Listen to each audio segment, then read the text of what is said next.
Okay, so continuing on then, where were we? We hit the button target, and then I wanted to do button target dot after response. And we'll just take the debugger out, get rid of these two things, and let's see what that does for us. God damn it. Oh, that's why you have the console Oh. plug in there. There we go. I have to fix my spelling error in all the places, apparently. It's weird how that works. Okay. Old form gone, new form here. Except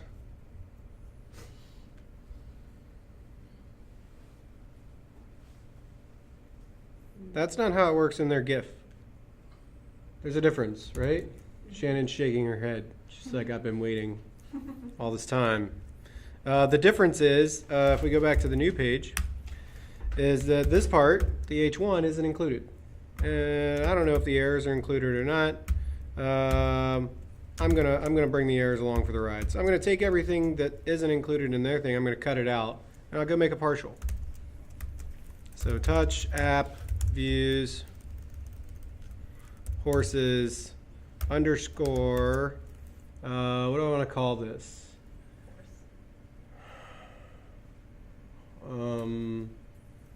No, it'll be the new partial.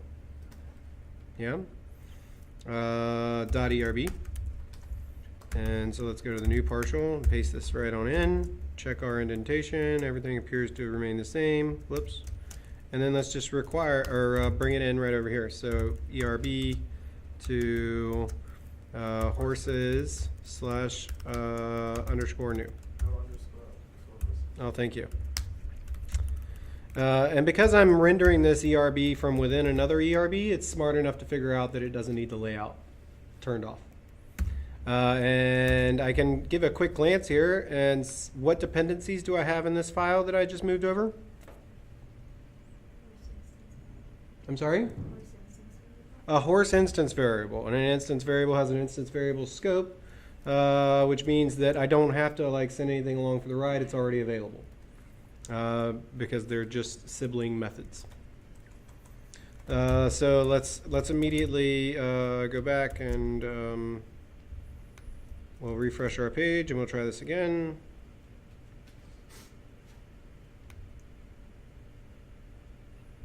Oh no. Well, I made the partial, but I didn't tell it to go to the partial in the controller. So I'm making something and consuming something, two different things. There we go.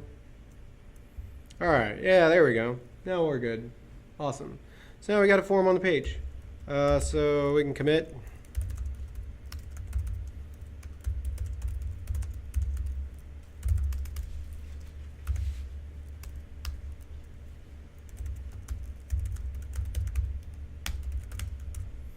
Ajax new partial. All right, I'm going to try to move a little bit faster in the interest of time for the next one. So over to app.js. The next thing is going to be submitting that form. So submit new horse listener invoked. Because we're done with the first one, yeah. So var new horse. var submit horse listener equals a function which takes jack shit. And within here, let's jQuery, and let's go back to our new partial. Okay, this form has an ID of new-horse-form. So let's lock onto that, ID new horse-form dot submit. I'm sorry, not dot submit, dot on submit. We don't want to click on forms. We won't submit some forms specifically.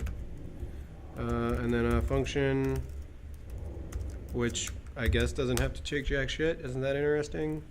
And then event.prevent default invoked, and then console.log in submit horse listener. I'm sorry? Console spelled the other way. Thank you. I did that. This is literally the first line I wrote. Cool. Let's try it again. Oh no, submit new. God damn it, really? Did I spell it wrong?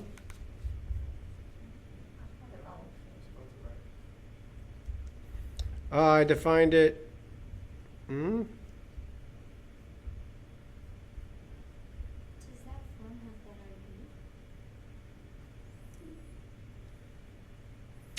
that ID? It does, but that's not the problem. It's saying from line submit new horse listener is not defined. That's interesting. Let's. Oh, what's this down here? Ah! It's the fucking closing bracket of this function up here. Oops. There we go. Those things matter quite a bit. All right, so there's our thing, and now this, and this, and this, and I hit it, and what happens? It's the standard functionality. Our listener didn't fire. Our listener didn't fire because it didn't work out because the thing wasn't on the page when the listener was created. So this is event delegation, right? So I'll give you the whys behind this really quickly, right? This is document ready. It runs this function. It runs this function. So as soon as it's running these functions, jQuery goes to the page and it runs a selection against this ID and gets back whatever is brought back. If it doesn't find anything, what does it give you back? An empty array. Okay? So then it runs the .on function on an empty array. It's just like, yeah, sure, here's jack shit. You can attach an event listener to all these jack shits. Or if there is something in there, then it will attach event listener or whatever's in there. So no actual event listener is created here because it's not on the page yet. So the way we get around this is by attaching to a parent element that is above whatever place we want it to be. A parent element which is static, which is already on the page, guaranteed to be there when the page is first loaded. You typically want the closest parent element.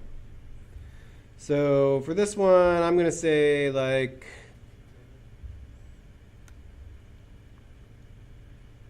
yeah, probably class container. Sure.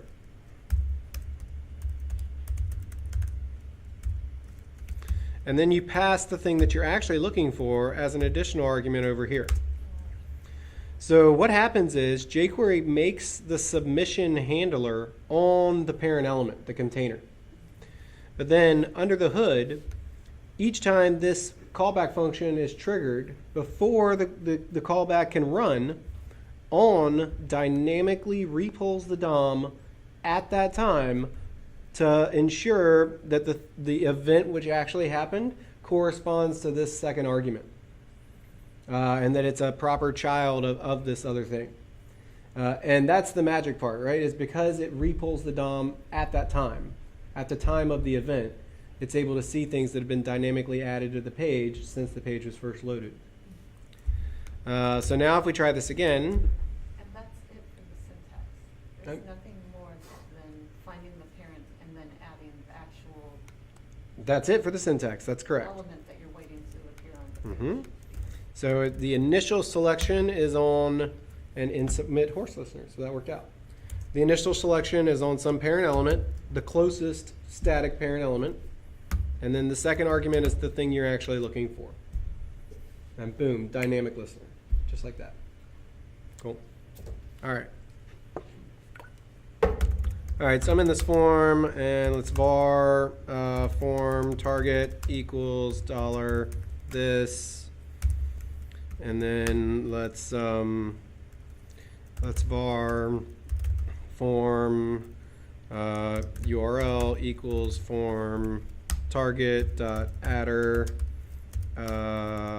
action, and then this one's going to be method for method, and then this one's going to be data for, I'm going to do serialize. There we go. So these are the variables I'll need. I pulled the URL off the action of the form, the method off the method, and the data I just ran serialize against the form, the jQuery form object. Everybody seen serialize before at this point? Any questions about that? Okay, great. Var request equals $.ajax, and URL is going to go to form URL. Method in this case is not a get, so we need to pass it. Will be form method, and we need some data to go along for the ride. So data, form data. All right, var request dot done. It's a function.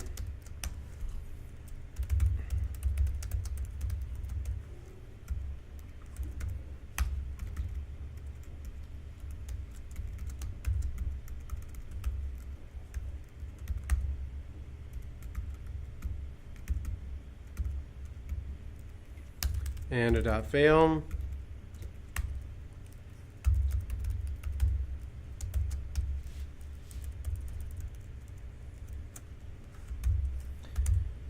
And let's go back and see what we've got now. So add a horse.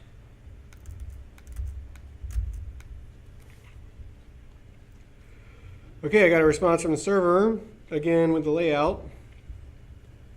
So I'm not getting back really what I want.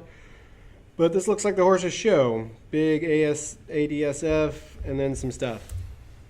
So if we go back to our controller, we can see that we're posting in.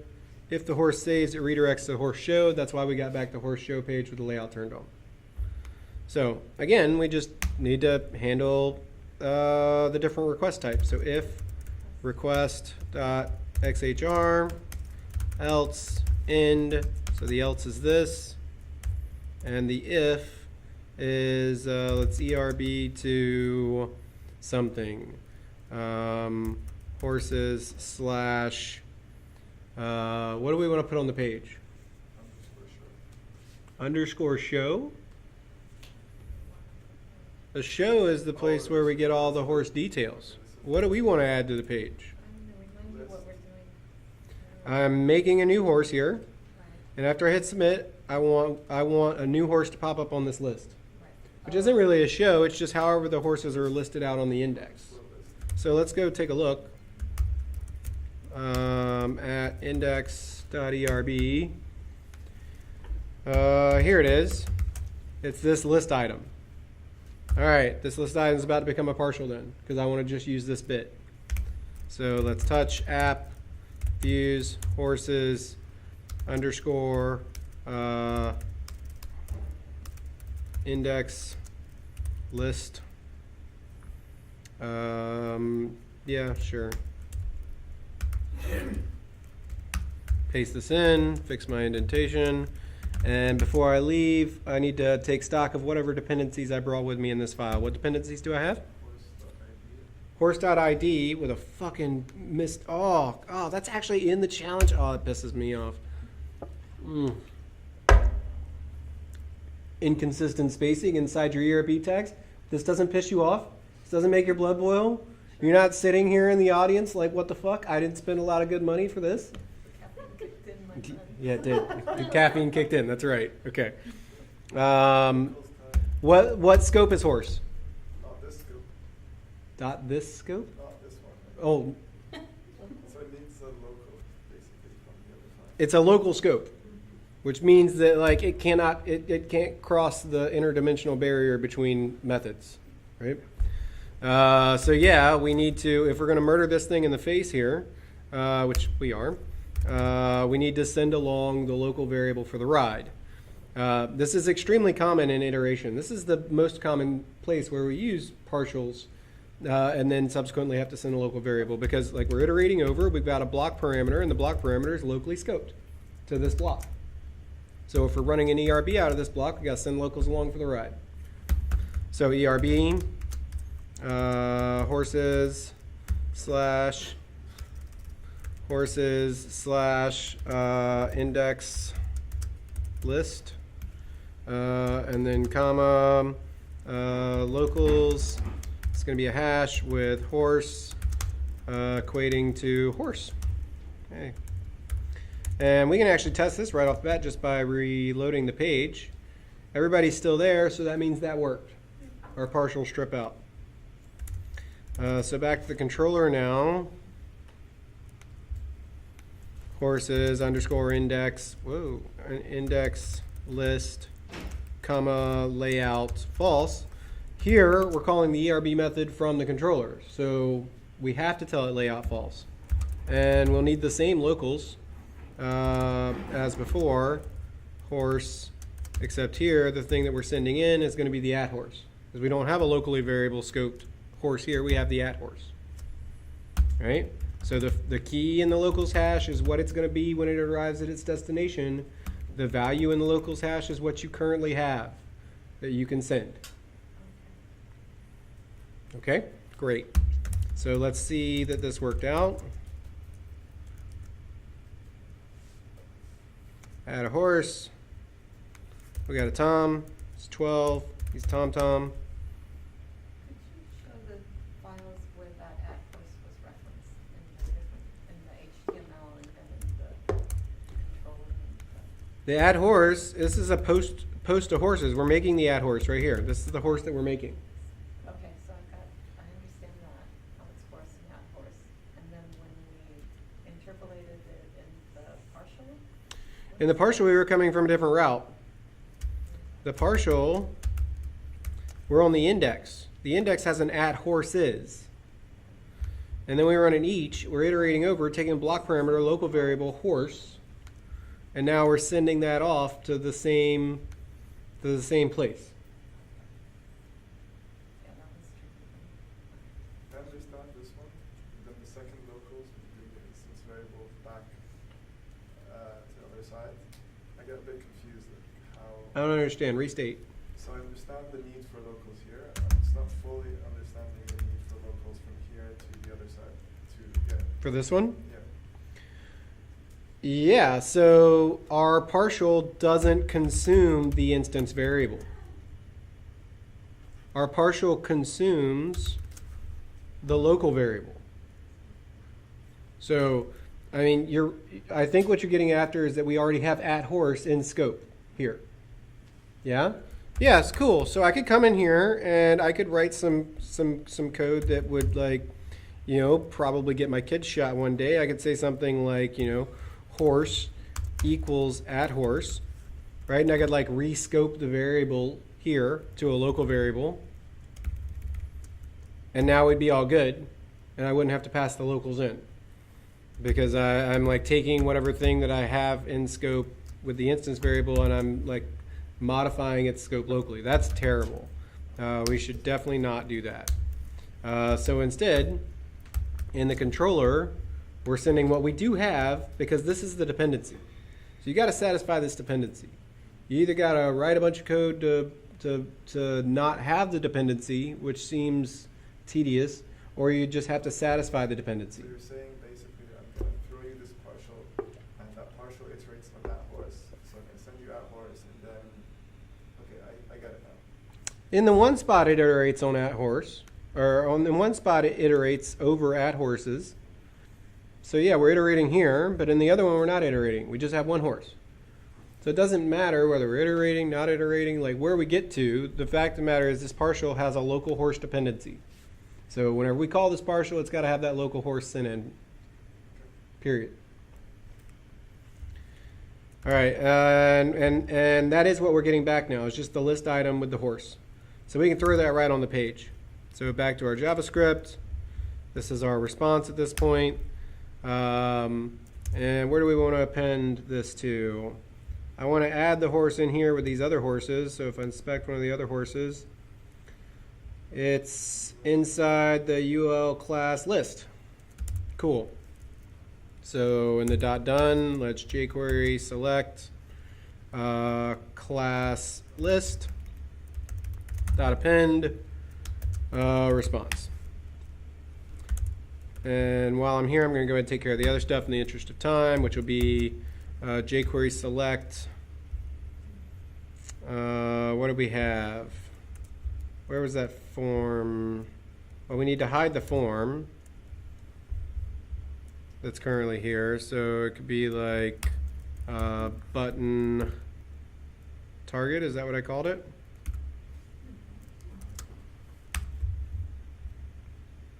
No, form target. And we'll actually just remove this. And then jQuery select, what was that button called on the page? This thing. Form ID new horse form button. ID new horse form button dot show. Okay. Let's see that all this works.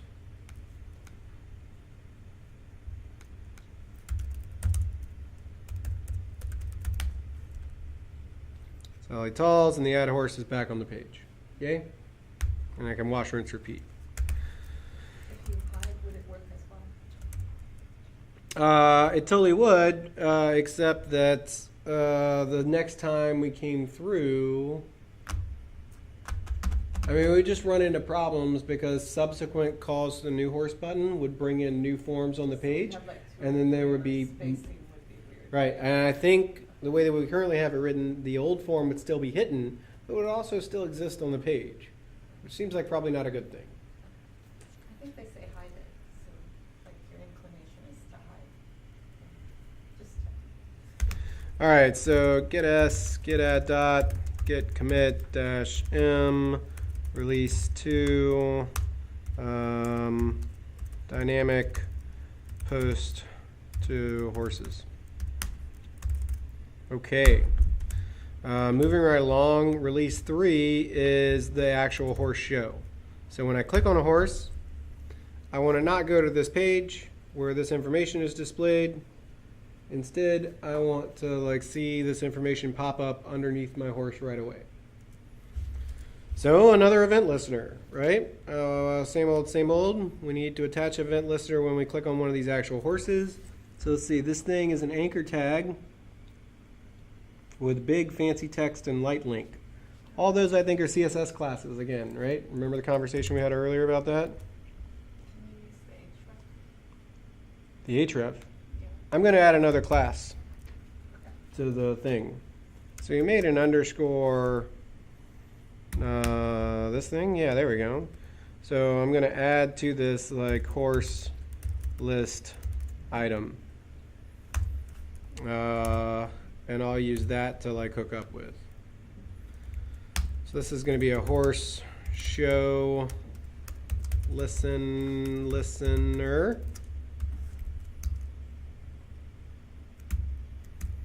For horse show listener equals a function, and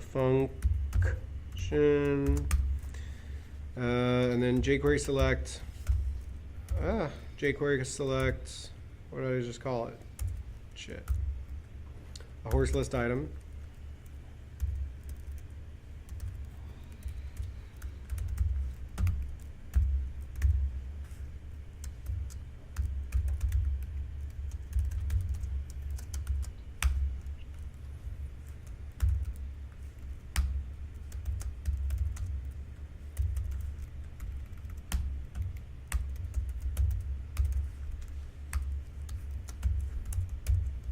See if this works out. Totally works. Totally works.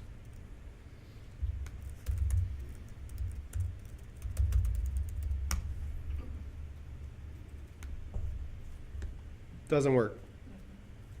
Right? Same thing from before. Can somebody look over these elements really quickly? Let's get back there. And tell me what parent element I might attach to here then. Closest parent, which is static and on the page.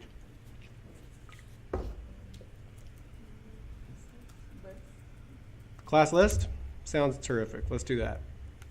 So we'll take this thing out and we'll still come into class list on click of class horse list item, then run this function. And now that'll be dynamic. I'm not going to test it. You can just believe me. So variables again, this is a horse target, equals jQuery this. And I'm gonna need, each one of these things is an anchor tag that has an href that goes to a place. So I'm gonna need that var horse URL equals horse target dot adder href.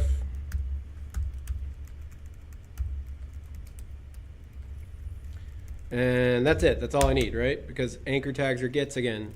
So var request equals $.ajax URL to horse URL. I'm just going to come up here and take these two in the interest of time. And turn this off. Make this a little different. And let's see what we got now. All right, click on Pepe. And we get back Pepe show with a layout. Yeah, time to go to the controller. Time to close out some of these files. There we go. And here we are. This is the horse show. So same as before. If request dot xhr else. So, and then our end.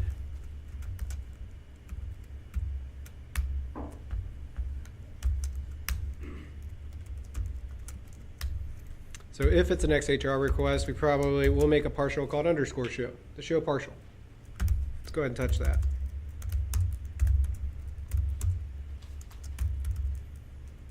I mean, the pattern's pretty similar, right? We almost know that we're going to need it. So let's go take a look at the show. Yeah, we don't want the big name, but we do want all this stuff. Yeah? I'm gonna ask a really silly question. Should have asked a while ago. Yeah. So why are we pulling that out into a partial? Why are we going to pull this out into a partial? Yeah. Well, because I want some file that I can reference from the controller, which gives me back only the part of the code that I want. In this case, the unordered list. I don't want the horse's name in big, giant, bold letters.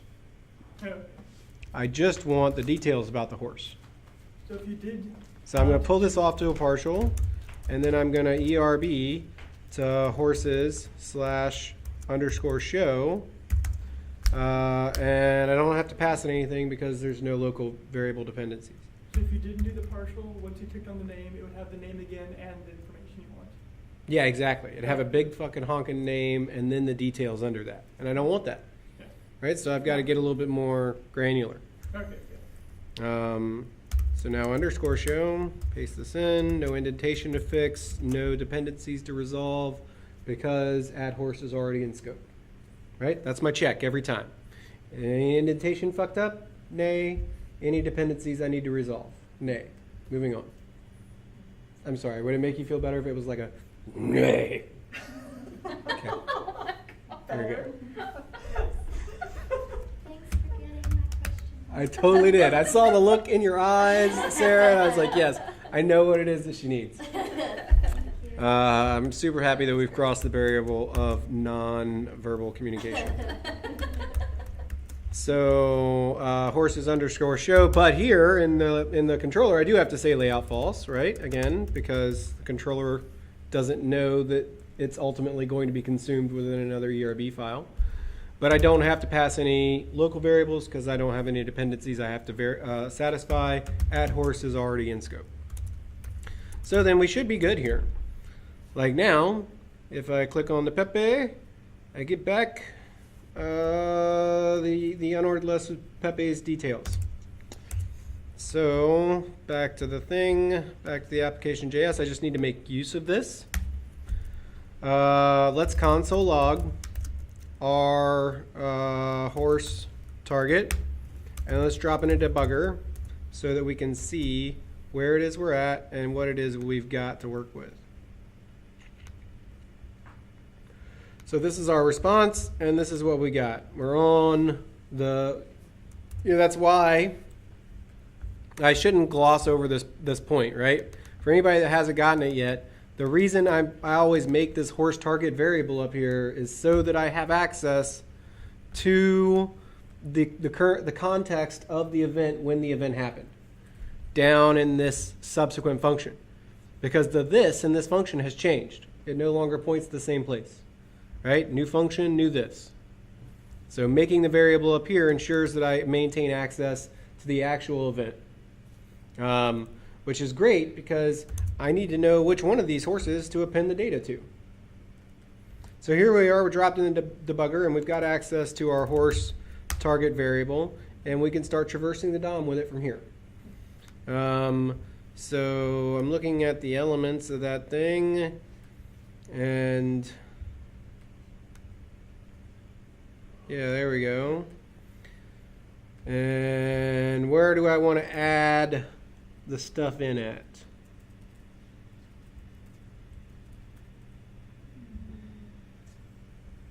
Probably maybe as a child of the LI, as a sibling of the A. That way it's like still, the LI seems to be like the container and the A is the thing. I'm going to do that. I'm going to go to the parent and I'm going to add it so that then it'll be a sibling of the anchor tag that I just clicked on. Like my instinct would have been to append it to the li, but I guess that. Yeah, that's what I'm going to do. Oh, okay. That's exactly what I'm going to do. So I'm going to go to horse target dot parent dot append response. And could you also do just an after of the horse target? I could, yeah. Just want to make sure I understand the difference between them. So name, breed, age, Pepe Thoroughbred 25. And here we go, horse. Let's try Joe's way. Parents instead of finding the. Joe's way also works great. I'm sorry? Oh, you can just say parents instead of actually naming the element. Yeah. I don't. Parent's just gonna take. You don't have to pass parent anything. It's just gonna take you up one level, up one step. Okay. Parents, you need to pass it. Well, parents naked will give you back an array of all the parents. Parents with some sort of selector will give you back a matching parent.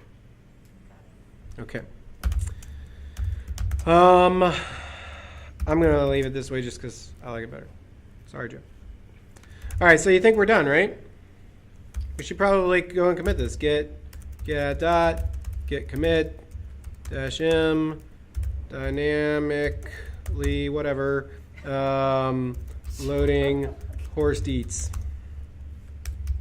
I always like capitalized for a period. No time for all that. Okay, so you think we're good, right? Everybody, I heard overwhelming shouts of desire. We clicked the thing and it loaded this stuff to the page. It's awesome. No, Sarah says no good. Why not? Because that li might not always be there. I don't understand. Do we need to, like, if we do it for Tim, like, before you add the li, there's nothing to listen to. Do we need event delegation? I still don't understand. I don't know if I'm totally wrong, or if this is just like a joke. Let's come back. It's a dynamic horse listener already. We already added event delegation up here. On list. List, horse list item, yes.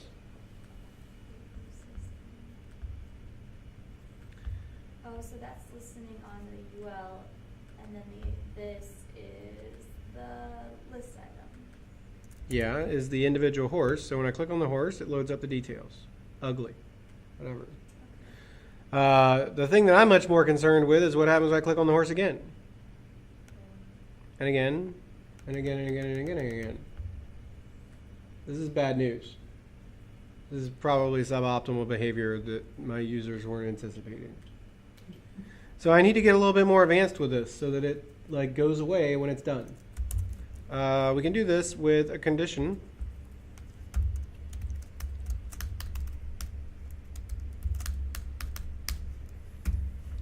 So what I'm going to do is I'm going to come back up here to the top, and we established that we added this in as a sibling of the anchor tag, right?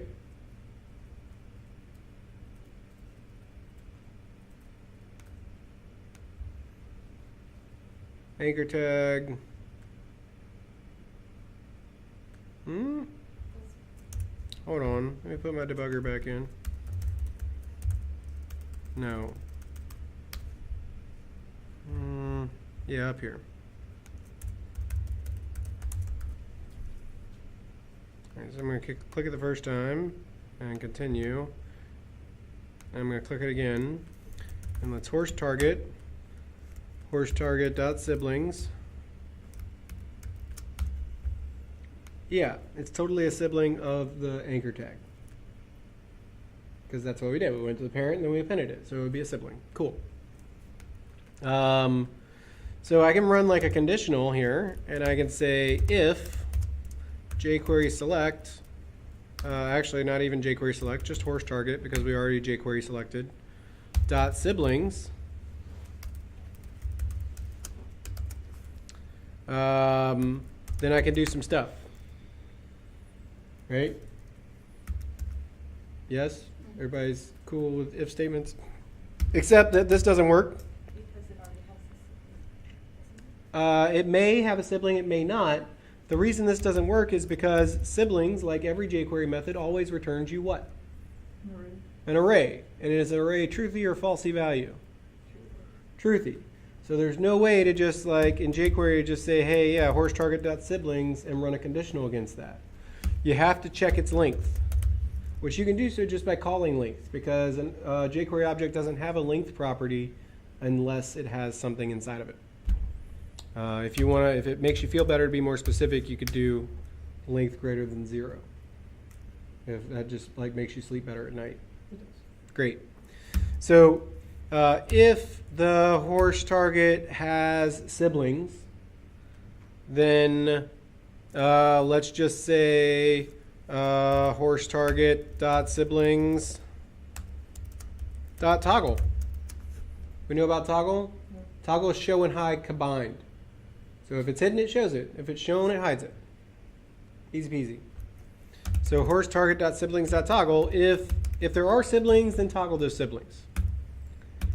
Else, do everything else. Literally, the entire rest of the method becomes the else statement. So this way, we don't have to make the AJAX request if the data is already on the page. So to go out and get the data the first time, and then after that, it'll toggle the data, and we no longer have to go and make the request and bother the server.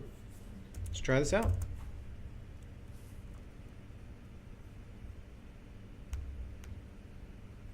Long response, had to do the AJAX.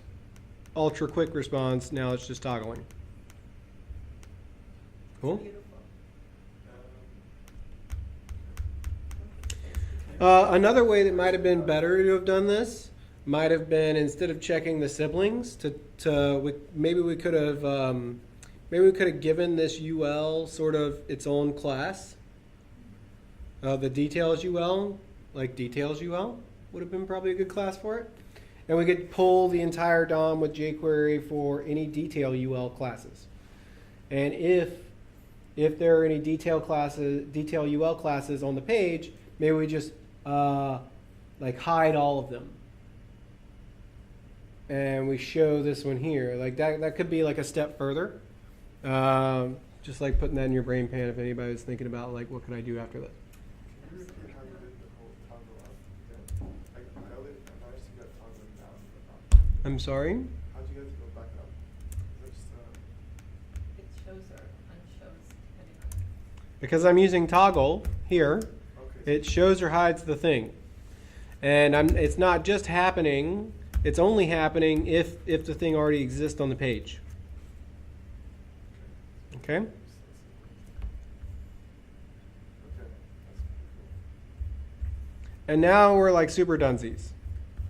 I could go and turn off my JavaScript with my web dev tools and disable JavaScript, reload, hit the button, still works, hit the button, still works, did some stuff, What if you want to delete one of them? still works. There's no delete functionality in this challenge. So everything still works with JavaScript turned off. Yay. So we're all good. We'll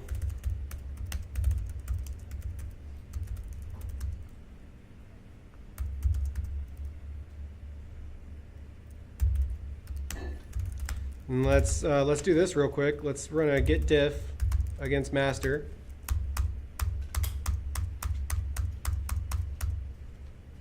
And we're not gonna look at the jQuery code. Okay. So what do we got? So everything we did. In the horse controller, we handled the XHR request with a new partial layout false when we wanted a new request. We handled the post to horses with a new partial underscore index list, no layout, and we had to send local variables. Ooh. I'm such a bad coder. I forgot something. Here we go. Back to the horse. Controller. How many events am I, or how many different scenarios am I handling here in the post to horses? And how many? There's 4. And I didn't do, I just have, in the else statement here, I just send back horses new with the layout turned on. So that's going to fuck my Ajax all up. So I need if request.xhr else and here as well, where this is the thing. And then maybe let's set a status code. That seems like super easy. That'll just tell jQuery it got all fucked up. HTTP status dogs. Let's try to pick a good one.